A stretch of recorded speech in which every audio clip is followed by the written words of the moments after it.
तो नेक्स्ट प्रश्न है हम लोगों का, भारत पर यूनानी, यूनानी को ही ग्रीक कहते हैं, क्या कहते हैं, ग्रीक, तो या मिस्र। भारत पर यूनानी, ग्रीक या मिस्र, तीनों शब्द कुछ भी आए तो यही आंसर होगा, क्योंकि उसी का नाम है। जिस तरह भारत का नाम हिंदुस्तान है, भारत का नाम इंडिया है, ठीक। तो भारत पर यूनानी लोगों का जो आक्रमण हुआ, उस आक्रमण का क्या प्रभाव हुआ, इसी चीज का वर्णन करना है। तो मैं इस चीज क्वेश्चन को एक्सप्लेन करूंगा, लेकिन देखना इस आक्रमण का प्रभाव के साथ साथ एक चीज और पूछ सकता है। आक्रमण का प्रभाव और आक्रमण का स्वरूप भी पूछा जा सकता है। क्या पूछा जा सकता है? आक्रमण का प्रभाव और स्वरूप का वर्णन करें। तो मैं सिर्फ यूनानी के बारे में बताऊंगा। सेम इसी पैटर्न पर भारत पर ईरानी आक्रमण का प्रभाव पूछा जा सकता है।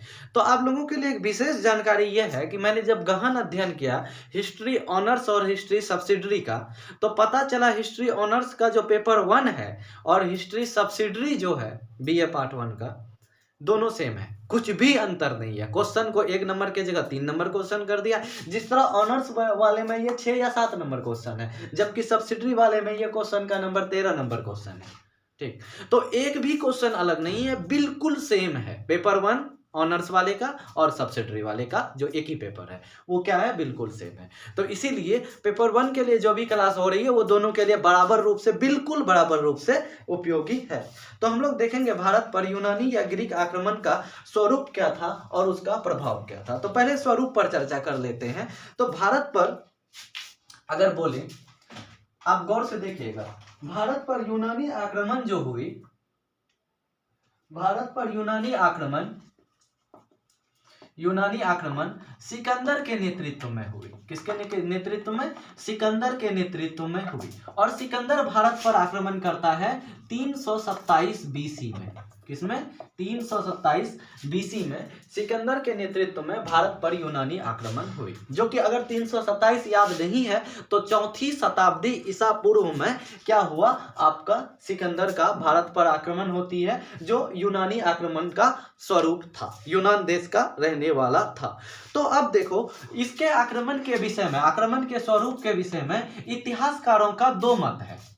इसके आक्रमण के स्वरूप के विषय में इतिहासकारों का 2 मत है। जो हम समझाने के लिए बोलते हैं ना, वो भी लिख के आना है। बार बार हम बोल रहे हैं कि इसके, ये भी लिखना है कि इसके आक्रमण के विषय में इतिहासकारों का 2 मत है। पहला मत क्या है इतिहासकारों का, कि पहला मत जो इतिहासकारों का है, इन्होंने सिकंदर के आक्रमण की जो तुलना है आंधी से की है। किससे की है? आंधी से किया है। आंधी से कैसे किया है कि पहला मत इतिहासकारों का, सिकंदर के आक्रमण का तुलना किससे करते हैं? आंधी से करते हैं। क्यों? कैसे?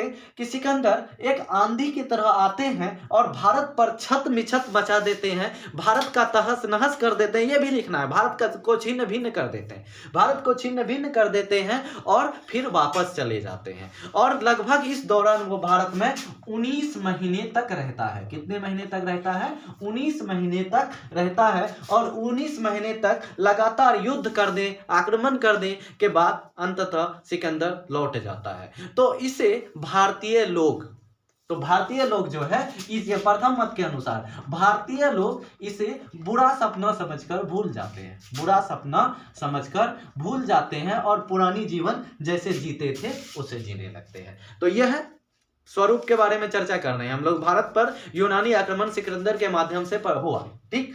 जिनके आक्रमण के विषय में जो है इतिहासकारों का 2 मत है। पहला मत है कि आंधी से तुलना किया गया, वो आंधी की तरह आते हैं, 19 महीने तक भारत को छत विछत करते हैं, भारत को छिन्न भिन्न करते हैं और फिर चले जाते हैं। इसका प्रभाव बस इतना होता है कि भारतीय लोग इसको एक बुरा सपना समझकर भूल जाते हैं। लेकिन इतिहासकारों का दूसरा मत है, पैराग्राफ चिन्ह करके लिखिएगा। क्या लिखिएगा? कि इतिहासकारों का दूसरा मत है। दूसरा मत क्या कह रहा है? दूसरा मत, सिकंदर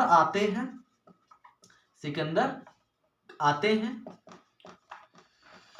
ठीक, और लंबे समय तक 19 महीने तक भारत पे रहते हैं, जिसका भारत पर एक व्यापक प्रभाव पड़ता है। यहाँ की अर्थव्यवस्था, यहाँ की सामाजिक व्यवस्था, यहाँ की राजनीति अलग अलग रूप से प्रभावित होती है, ठीक।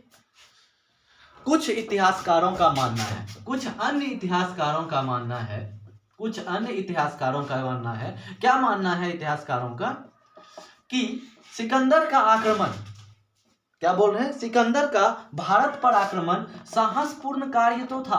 क्या था, साहसपूर्ण कार्य तो था, लेकिन प्रशंसनीय नहीं था। क्या था, प्रशंसनीय नहीं था, प्रशंसा करने योग्य नहीं था। बोले सिकंदर बाबू आक्रमण किए हैं भारत में तो ये एक साहसपूर्ण कार्य है, लेकिन ऐसा कुछ भी नहीं है जिसका हम प्रशंसा करें। क्यों नहीं है, क्योंकि इन्होंने किसी भी एक शक्तिशाली समृद्ध राजा से टक्कर दिया ही नहीं। शक्तिशाली समृद्ध राजा भारत में उस समय जो मजबूत थे वो थे मगध, घनानंद, सिकंदर आक्रमण के समय, और यहां तक वो पहुंचा ही नहीं। एक ठीक ठाक, वो मजबूत तो नहीं लेकिन ठीक ठाक राजा इसे युद्ध किया पौरस से। और इतिहासकारों का महान भिन्नता है, यहां तक कुछ इतिहासकार मानते हैं कि पौरस की विजय हो गई, कुछ मानते हैं कि जो है पौरस के विजय के कारण ही सिकंदर भाग गया, लौट गया भारत से, तो कुछ मानते नहीं पौरस की पराजय हुई थी, तो लेकिन पौरस के साहस को देखकर बहुत खुश हुए। तो ये अलग अलग मत है, ये सारी चीजें आप लिख सकते हैं। ठीक, अब देखते हैं, तो अब आगे लिखेंगे, अंततः कुल मिलाकर हम कह सकते हैं कि सिकंदर के आक्रमण का बहुत सारे व्यापक प्रभाव पड़े, जिसके प्रमुख प्रभाव निम्न प्रकार हैं। जिसके प्रमुख प्रभाव निम्न प्रकार हैं। स्वरूप भी हो गया, आंधी की तरह आया, तूफान की तरह चला गया, कुछ लोग मानते हैं लंबे समय तक रहा, प्रभाव छोड़ा। स्वरूप देख लिए, अब इसका प्रभाव की चर्चा करेंगे। तो पहला प्रभाव हम लोग लेते हैं राजनीतिक प्रभाव। अब यहां से हेडलाइन बनाएंगे, अभी तक पैराग्राफ लिख रहे थे, अब लिखेंगे राजनीतिक प्रभाव। ठीक, तो राजनीतिक प्रभाव क्या है, तो देखिएगा, फिगर से समझने का प्रयास कीजिएगा भारत को। ठीक, फिगर से समझने का प्रयास करेंगे।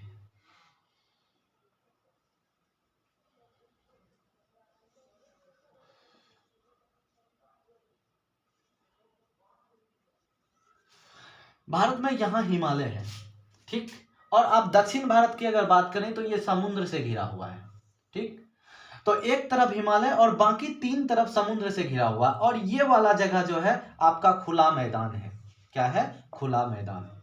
तो भारत पर आक्रमण करने के लिए कोई भी इतना बड़ा ऊंचा हिमालय तोड़कर नहीं आ सकता, संभव ही नहीं है।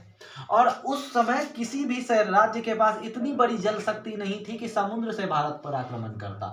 तो भारत को एक जल दुर्ग और एक पहाड़ दुर्ग मिला हुआ है सुरक्षा के दृष्टिकोण से।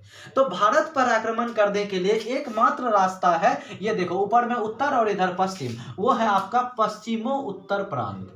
क्या बोल रहे हैं, पश्चिमो उत्तर सीमा, मतलब पश्चिम और उत्तर सीमा से ही हम लोग भारत पर आक्रमण कर सकता है बाहरी आक्रमणकारी, इसके अलावा कोई उपाय नहीं था। ठीक, तो पश्चिमो उत्तर प्रांत में जो पश्चिमो उत्तर सीमा से भारत पर आक्रमण करता है। तो राजनीतिक प्रभाव में हम देख सकते हैं कि भारत की पश्चिमो उत्तर सीमा की दुर्बलता, क्या बोल रहे हैं, पश्चिमो उत्तर सीमा की दुर्बलता खुलकर सामने आ गई। दुर्बलता खुलकर सामने आ गई कि भारत पर इस सीमा से आक्रमण किया जा सकता है और जीता जा सकता है। साथ ही भारत की सामरिक दुर्बलता खुलकर सामने आई। क्या आई, सामरिक दुर्बलता का पता चल गया कि भारत के पास विशाल सेना रहते हुए भी, क्या बोल रहे हैं, विशाल सेना रहते हुए भी क्या है, छोटे से सेना से हार जाते, छोटे से सेना से हार जाते। क्यों, क्योंकि हमारी सेना यानी भारतीय सेना सुसज्जित नहीं थी। भारतीय सेना जो है सुसज्जित नहीं थी, अच्छे हथियारों से लेस नहीं होने के कारण भारतीय सेना की क्या हो जाती थी, हार हो जाती थी। यहां तक बातें स्पष्ट है। अब ये हुई आपकी क्या खुलासा हो गया भारतीयों का। तो अब देखिए, चूंकि सिकंदर ने भारत पर छोटे छोटे राज्यों पर, अब प्रभाव का अगला पैराग्राफ में लिखेंगे इसी में, कि छोटे छोटे राज्यों को जीतकर उसे क्या कर दिया, दुर्बल कर दिया। क्या कर दिया, दुर्बल कर दिया। जो रास्ता खोला, किसके लिए खोला, मौर्य साम्राज्य की विस्तार का रास्ता खोल दिया। ये एक बड़ा प्रभाव है, मौर्य साम्राज्य का विस्तार का रास्ता खोल दिया, जिस मौर्य साम्राज्य के बाद नेतृत्व में संपूर्ण भारत का प्रथम बार एकीकरण हुआ। ये राजनीतिक प्रभाव। अब हम अलग आते हैं सांस्कृतिक प्रभाव पर। अगला पॉइंट क्या लिखेंगे, सांस्कृतिक। देखो संस्कृति का मतलब होता है भाषा क्या है, कला क्या है, साहित्य क्या है, ये सब संस्कृति का तात्पर्य होता है। तो हम लोग देखते हैं सांस्कृतिक प्रभाव पर। अगला हेडलाइन आप लोग के दूसरा पॉइंट क्या बनेगा, सांस्कृतिक प्रभाव। तो देखेंगे कि यूरोप यानी सांस्कृतिक प्रभाव क्या क्या पड़ा, तो हम लोग बोलेंगे कि यूनानियों का भारत के संस्कृति में महान योगदान है। यूनानियों का भारत की संस्कृति पर महान योगदान है। ठीक, यूनानियों ने मुख्यतः साहित्य के क्षेत्र में भारतीयों को काफी कुछ प्रदान किया। साथ ही साथ इन्होंने कला के क्षेत्र में भी भारतीयों को विशेष योगदान दी। कला के क्षेत्र में भी भारतीयों को विशेष योगदान दी। इन्होंने मूर्ति कला में, देखिए क्या बोल रहे हैं, मूर्ति कला में गांधार शैली का विकास किया। कौन सा शैली, याद रखिएगा, मूर्ति कला में गांधार शैली का विकास किया। किन्होंने, यूनानियों ने। तो अच्छा, मूर्ति कला में गांधार शैली का विकास किसके प्रभाव से हुई है, यूनानियों के प्रभाव से। तो पूछा जाता है किस कला में यूनानियों का प्रभाव है, गांधार कला में। ठीक, तो ये सांस्कृतिक प्रभाव है, साहित्य में, कला के क्षेत्र में, मूर्ति कला विशेष रूप से गांधार शैली में। ठीक, उसके बाद ज्योतिष का प्रभाव। तो अब लिखना है कि साहित्य, देखिए एक लाइन जोड़ने का कोशिश करेंगे पिछले से। साहित्य और कला के क्षेत्र के साथ साथ भारतीय को यूनानी ज्योतिष के क्षेत्र में भी काफी लाभ हुआ, या भारतीयों ने यूनानियों से ज्योतिष के क्षेत्र में भी बहुत कुछ सीखा। यूनानियों का उत्कृष्ट तत्व का या उत्कृष्ट तरीके की ज्योतिष विज्ञान का लाभ भारतीयों को हुआ। अब अगला पर हम लोग लिखेंगे सिक्के। फिर उसी तरह लिखेंगे कि साहित्य और ज्योतिष के तरह सिक्कों पर इन्होंने क्या की, ढालने की कला सीखी। डिजाइनदार सिक्के कहां से सीखे, डिजाइनदार सिक्के यूनानियों से भारतीयों ने सीखा। तांबा और चांदी के सिक्के का प्रयोग करना भारतीयों ने सीखा। अब अगला आते हैं हम लोग कि स्वास्थ्य पर प्रभाव। किस पर, स्वास्थ्य पर। ये बहुत ध्यान दीजिएगा, स्वास्थ्य पर प्रभाव।